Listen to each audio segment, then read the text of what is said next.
మీరు చెప్పండి, దేవుడు ఒక్కడా అనేకులా అని అడిగితే మీరేం చెప్తారు? ఒక్కడే.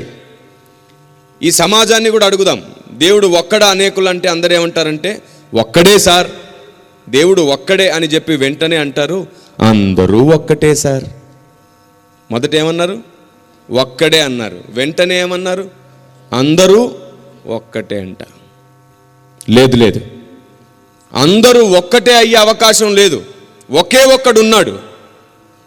మీరు చెప్పండి, మీ నాన్నగారు ఎవరు అంటే ఒక్కడిని చూపిస్తారా? అందరూ నాన్నగారు లేనండి అంటారా?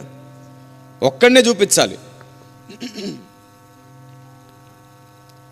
మీకు ఎప్పుడైనా దెబ్బ తగిలితే మొదట మీ నోటికి వచ్చిన మాట ఏమిటి? అమ్మ. కొందరు అమ్మా నాన్న ప్రేమేంటో తెలియకుండా పాపం పిన్ని దగ్గర అమ్మమ్మల దగ్గర పెరుగుతూ ఉంటారు కదా. ఎప్పుడైనా దెబ్బ తగిలినప్పుడు అమ్మమ్మ అంటారు ఎవరైనా? దెబ్బ తగిలితే పిన్ని అంటారు ఎవరైనా?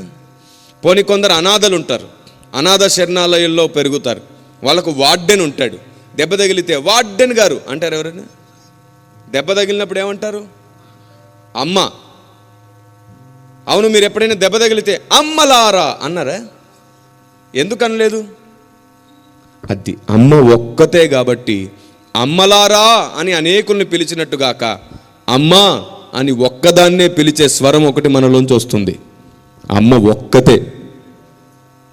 కోరికలు తీర్చుకునేటప్పుడో, మొక్కులు మొక్కేటప్పుడో, కావలసిన అడిగేటప్పుడో దేవతలారా దీవించండి అని అడిగే సాంప్రదాయం మన దేశానికి ఉంది. దేవతలారా దీవించండి అని. కానీ కష్టం వస్తే మాత్రం ఏ మనిషి అయినా సరే దేవుడా కాపాడు అని ఒక్కన్నే పిలుస్తాడు. అప్పుడు ఎవరి నోటికి దేవుళ్ళారా కాపాడండి అని అనలేరు. ఎందుకంటే దేవుడు ఒక్కడే కాబట్టి ఆ ఒక్కనే పిలుస్తాం.